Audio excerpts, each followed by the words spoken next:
bem-vindo ao programa Hora do Estudo Bíblico, com o doutor e professor Lehmann Strauss. Este estudo é o resultado do tempo pessoal com o Senhor, da experiência de ministério pastoral e das conferências bíblicas do Dr. Lehmann Strauss, que nos instrui e encoraja com o ensino da Palavra de Deus. Agora com você, Hora do Estudo Bíblico, na apresentação de Aurélio Campos. Muito obrigado por incluir a Hora do Estudo Bíblico em sua agenda de hoje. Mais uma vez, um caloroso muito obrigado por suas orações. Você é parte desse programa de rádio. Sem você, fica difícil prosseguir. Portanto, continue nos ouvindo. Bem, temos aqui outros nomes de Deus que vamos estudar juntos nas Escrituras. Antes, porém, vamos orar. Pai de amor, nossa dependência está mais uma vez onde deve estar, em Ti, Senhor. Sem a Tua ajuda, nada podemos fazer. Nós te agradecemos pelo rádio que tem sido um meio de espalhar a santa palavra por toda a terra. Te agradecemos pela parte que temos neste trabalho. Oramos, Senhor, pelos idosos, pelos jovens. Cada um deles tem suas necessidades especiais. Dê-nos apreciação uns pelos outros.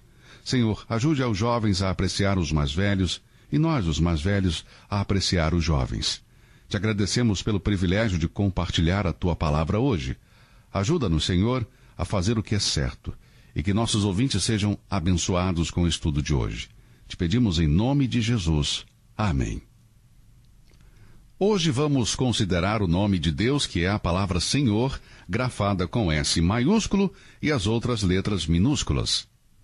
A palavra hebraica é Adonai. A-D-O-N-A-I. Ela ocorre cerca de 300 vezes no Velho Testamento e sempre se traduz por Senhor com S maiúsculo. Lembre-se de que este nome se distingue de Jeová, que se traduz como Senhor com todas as letras maiúsculas. Assim, quando você ler a sua Bíblia e vir a palavra Senhor com S maiúsculo e as outras minúsculas, não é a mesma coisa para Deus quando ele aparece com todas as letras maiúsculas. Assim como Elohim é Deus com D maiúsculo e as outras minúsculas, ele é um nome plural que quer dizer Deus Trino ou o Deus tripessoal, e confirma ao cristão a ideia da trindade. Pluralidade é parte do nome Adonai. A forma singular de Adon também é encontrada no Velho Testamento. Este era um nome muito familiar para os judeus e temos visto alguns em nossos estudos. Já vimos que os judeus, muito frequentemente, substituíam Jeová por este nome.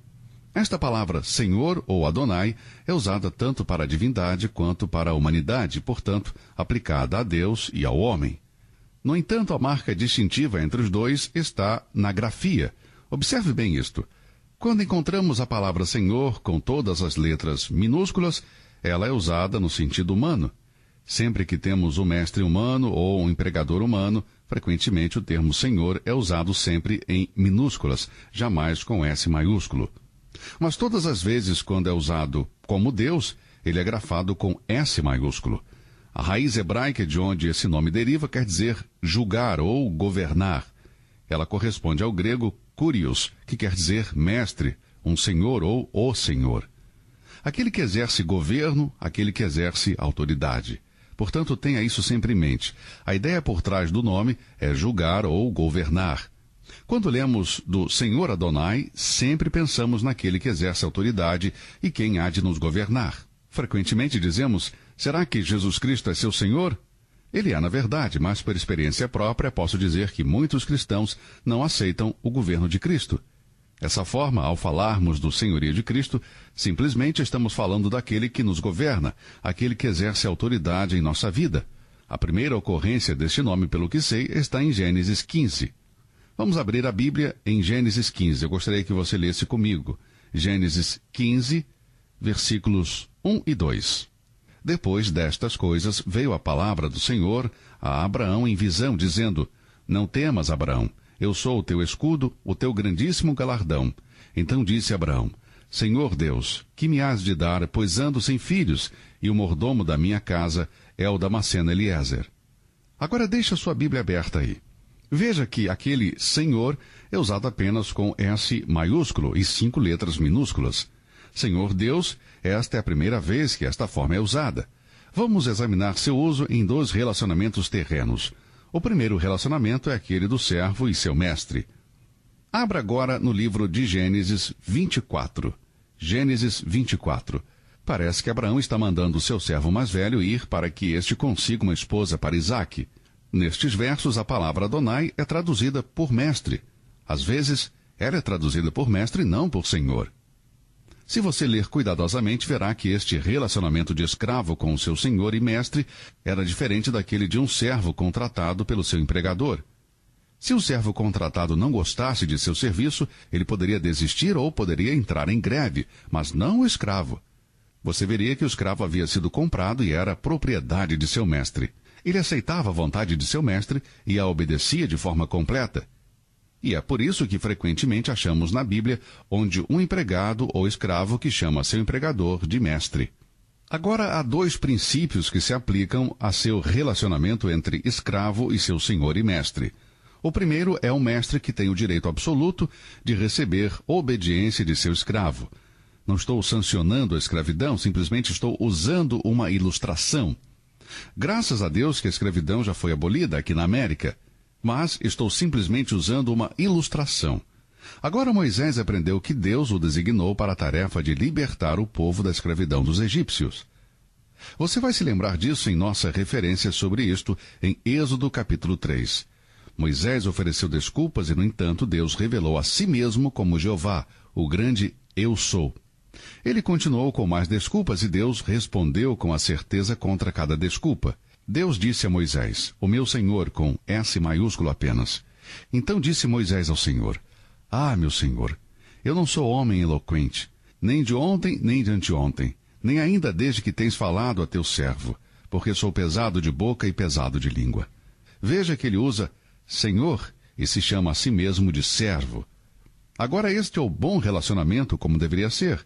Deus é o nosso Senhor, Ele é o nosso mestre, somos seus escravos ou seus servos. No momento em que Moisés usou a palavra Senhor ou Adonai, ele se comprometeu com Deus.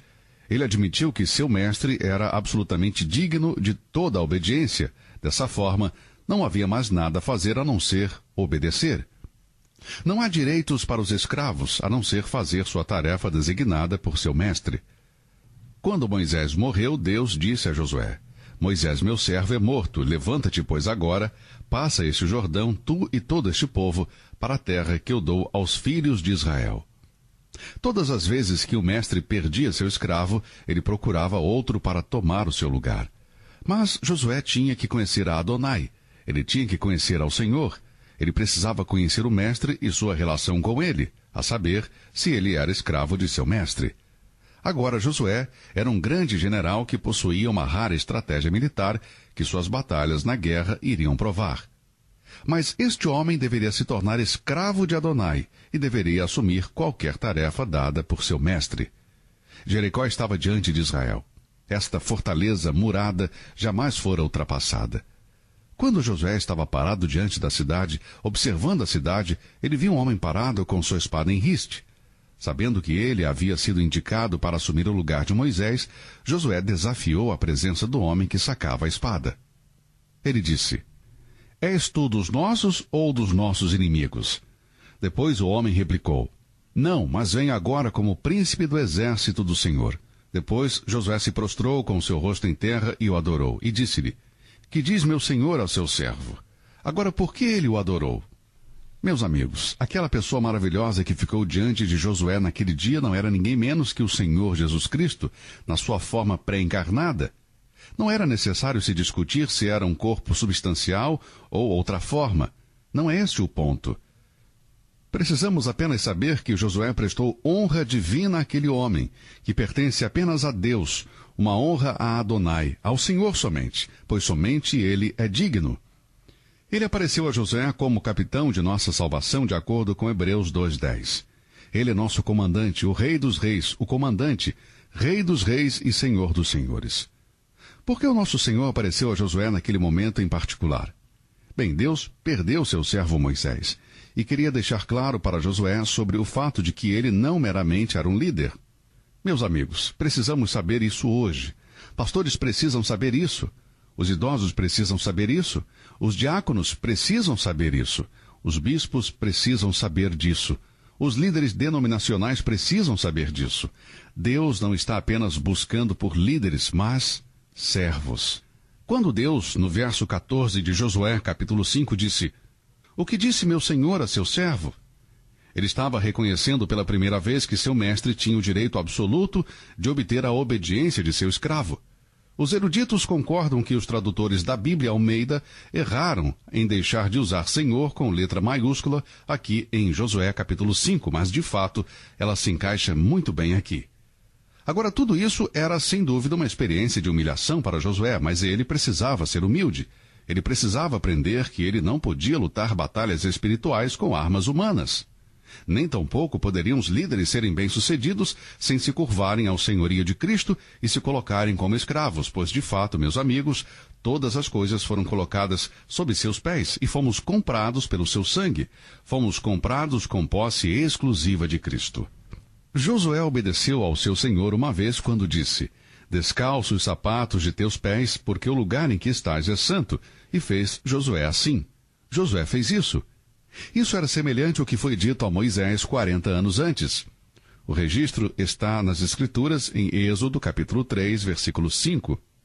A lei declarava que quando um israelita era incapaz de desempenhar uma tarefa dada por Deus, ele deveria reconhecer isso tirando o sapato.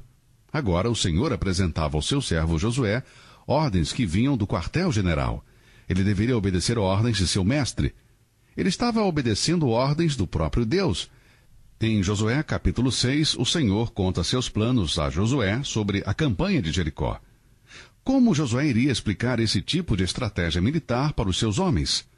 Andando em redor de Jericó uma vez por dia, por 6 dias, soprando as buzinas e depois, no 7º dia, marchando 7 vezes e ainda soprando as buzinas. Como ele iria explicar tudo isso aos seus oficiais? Certamente estes homens que se reuniram a Josué esperavam que ele dissesse: "Já decidi como devemos tomar Jericó?" Já posso imaginar seus rostos quando Josué disse a eles que eles deveriam meramente marchar em torno dos muros por 6 dias e por 7 vezes no 7º dia.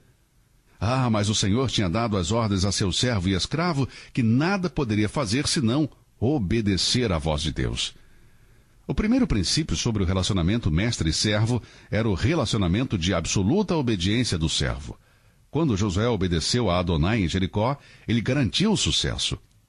Mas o capítulo 7 de Josué revela uma trágica derrota em Ai, logo depois de um notável triunfo em Jericó. Confiante, depois de uma vitória notável, Josué falhou em consultar ao Senhor e foi contra Ai em sua própria força. Ele confiou em seu próprio gênio militar e planejou seu próprio ataque contra Ai. Ele não seguiu as ordens de seu mestre, e os homens de Ai colocaram o exército de Israel para correr. Leia o capítulo 7 de Josué e lá você verá a tragédia de um servo de Deus tomando as coisas em suas próprias mãos e operando independente de Deus. Mas Josué tinha um retorno. Imediatamente ele caiu com a face diante do Senhor, clamando Adonai repetidas vezes: "Senhor, mestre, Senhor, mestre." Mas Deus disse a Josué: "Levanta-te, porque estás prostrado assim sobre o seu rosto?" Josué estava clamando ao Senhor enquanto recusava-se a fazer a sua vontade. Veja, meu amigo, podemos clamar ao Senhor, até chamar Jesus de Senhor, mas se não nos submetermos à sua vontade, então teremos problemas. Somos uma farsa e seremos hipócritas. Temos aqui uma solene lição para cada um de nós cristãos. Jesus Cristo é Senhor de tudo, que não haja engano algum sobre isso. Atos 10:36, Ele é Senhor de toda a terra. De acordo com Atos 17:24, Ele é Senhor tanto dos mortos quanto dos vivos. De acordo com Romanos 14:9, Ele é o Senhor da glória. 1 Coríntios 2:8, Ele é o Senhor dos céus. 1 Coríntios 15:47, Ele é Senhor dos senhores. Apocalipse 19:16. E Ele, meus amigos, Ele mesmo solenemente nos adverte que chamá-lo de Senhor não é o bastante para entrarmos no reino dos céus. Cada indivíduo deve se curvar diante de Jesus Cristo como Senhor e Mestre, fazendo a sua vontade como seu escravo e obedecendo-o. Eu me lembro das palavras de Jesus que disse: "Por que me chamais Senhor, Senhor, e não fazeis as coisas que eu vos mando?" Agora, o segundo princípio que se aplica ao relacionamento mestre-servo é o relacionamento entre o escravo e seu senhor. É o fato de que o escravo tem direito de esperar provisões de seu mestre. Aqui é onde a responsabilidade está sobre o próprio senhor. O escravo jamais deve se preocupar com a provisão, proteção ou orientação providencial. Estas coisas são responsabilidades do mestre. O homem caído precisa de um senhor. Nossos julgamentos foram prejudicados pelo pecado. Precisamos de uma provisão. Precisamos de proteção exterior, além de nós mesmos. Eu já disse muitas vezes, citando as Escrituras, somos como criancinhas, dificilmente sabemos como sair ou como entrar. Precisamos de Deus em nossas vidas. Se o homem não se render ao Senhor Jesus Cristo e não depender dele, então ele se tornará escravo do poder demoníaco. O homem precisa de segurança, sendo assim ele precisa do senhorio de Cristo, ele precisa de um mestre. Mas nenhum homem pode servir a dois senhores, disse Cristo. Veja que Josué clamou para que Israel tomasse uma decisão sobre quem deveria servir. Paulo, da mesma forma, tornou claro que ninguém pode servir a dois senhores. Josué disse, escolhei a quem servir. Agora, à medida que o homem se submete ao senhorio de Cristo, ele pode contar com o abençoado Jesus para o proteger e prover para ele. Josué aprendeu isto em Jericó. Assim fez Paulo na primeira vez quando ele encontrou-se com seu Salvador em Atos 9, no caminho de Damasco. Ao primeiro som de seu novo mestre, ele gritou, quem és tu, Senhor? Senhor, que queres que eu te faça? Atos 16, 31. E daquele momento em diante, Paulo sabia das bênçãos que seu novo mestre traria e aprendeu a se contentar. Você se pergunta por que o apóstolo Paulo podia dizer, aprendi a me contentar em todas as situações que me encontre. Deixe-me contar a você um segredo para a vida, meu amigo. Em Atos 16, quando Paulo foi salvo imediatamente depois de sua salvação, ele disse, Senhor, que queres que faça? Creio que haja muitos cristãos neste mundo que já foram há anos, mas que ainda precisam dizer ao Senhor, Senhor, mestre, o que queres que eu faça? Você já fez isso? Desde que foi salvo, você já foi ao Senhor Jesus e se submeteu a Ele, dizendo, Senhor, eu estou à sua disposição, seja feita a tua vontade, não a minha? Paulo sempre considerou a si mesmo como escravo de Jesus. Em Romanos 1:1, se apresentava como Paulo, apóstolo, servo de Jesus Cristo. Lucas disse de Paulo, o Senhor estava com Paulo. Nas últimas palavras inspiradas de Paulo, ele deu seu testemunho. Mas o Senhor assistiu-me e fortaleceu-me para que por mim fosse cumprida a pregação e todos os gentios a ouvissem, e fiquei livre da boca do leão. E o Senhor me livrará de toda a má obra, e guarda-me-á para o seu reino celestial, a quem seja glória para todos sempre. Amém. Estas foram as últimas palavras de Paulo. O senhorio de Cristo era a substância de sua pregação, e Paulo foi claro em sua anunciação da salvação. Ouvimos as pessoas dizerem, eu aceitei Jesus como meu Salvador. Bem, meu amigo, se você o aceitou como Salvador, então ele é seu Salvador. Romanos 10:9, a saber, se com a tua boca confessares ao Senhor Jesus, e em teu coração creres que Deus o ressuscitou dentre os mortos, serás salvo.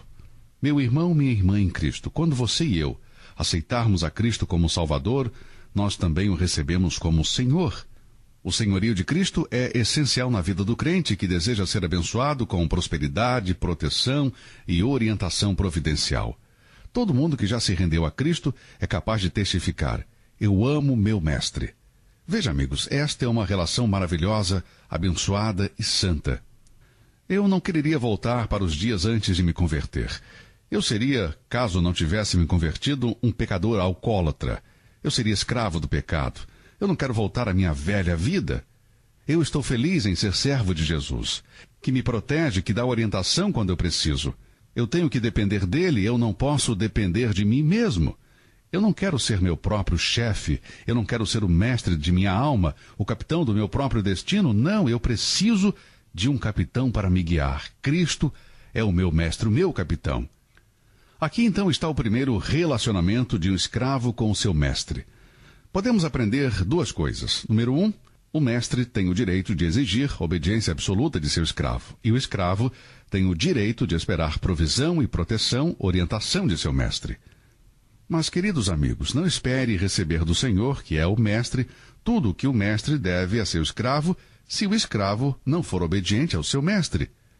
Todas as vezes que você vir a palavra de Deus em sua Bíblia grifada com S maiúsculo e as outras minúsculas, pare um pouco e pergunte a si mesmo: estou submetido ao Senhor Jesus Cristo? Muito frequentemente ouvimos este nome de forma descuidada.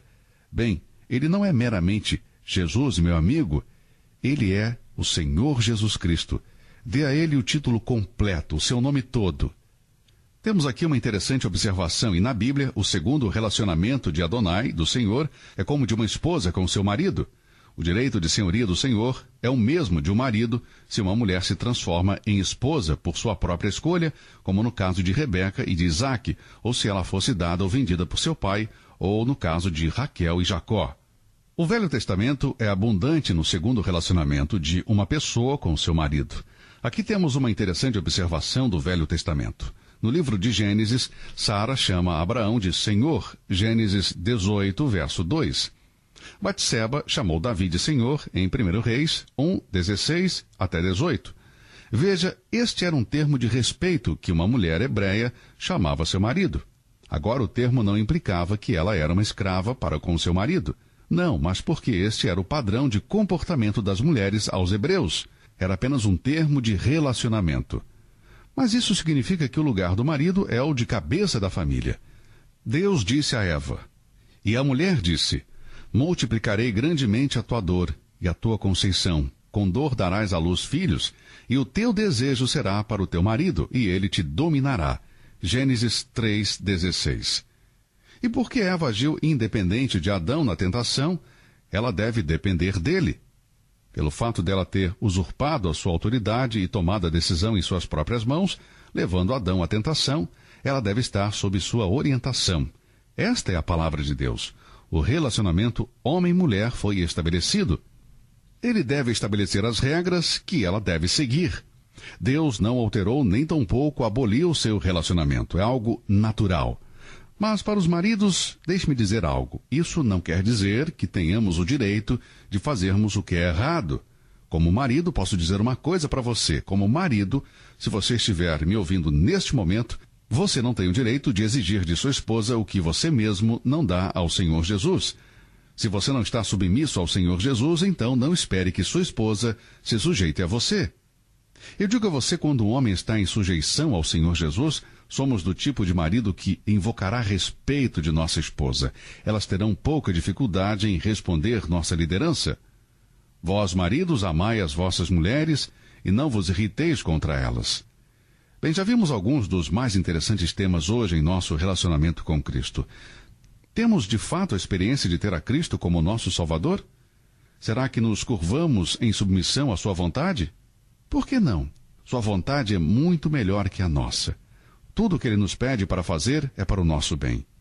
Tomamos as decisões erradas. Precisamos de liderança e precisamos de direção. Precisamos de orientação. Portanto, se você ainda não aceitou como seu Salvador, venha ao Senhor Jesus hoje.